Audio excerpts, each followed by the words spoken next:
అమ్మవారికి మొదటి బోనం సమర్పించేందుకు సర్వం సిద్ధమై ప్రస్తుతంతో పాటు ప్రధాన అర్చకులు ఉన్నారు. వారితో మాట్లాడదాం. రేపు అమ్మవారికి ప్రధాన బోనం సమర్పించనున్నారు. దీనికి సంబంధించి రేపు ఏమేమి కార్యక్రమాలు ఉంటాయి, రేపు ఏ టైంకి పూజ స్టార్ట్ అవుతుంది? రేపు తెల్లవారుజామున ఇక్కడ అమ్మవారికి 5 గంటలకు అభిషేక కార్యక్రమం ఉంటుంది.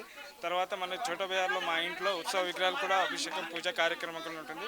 తర్వాత మధ్యాహ్నం 12 గంటలకు లంగరోస్ చౌరస్తాలో తొట్టెల ఊరేగింపు, తర్వాత రథం ఊరేగింపు. మినిస్టర్ మంత్రివర్యులు వాళ్ళందరూ department executive officer IAS officer వాళ్ళందరూ వచ్చి అక్కడ అమ్మవారికి పట్టు వస్త్రాలు ప్రభుత్వం తరఫు నుంచి పట్టు వస్త్రాలు సమర్పించుకోవడం జరుగుతుంది. తర్వాత అక్కడ తొట్టెల ఊరేగింపు ప్రారంభమవుతుంది మధ్యాహ్నం.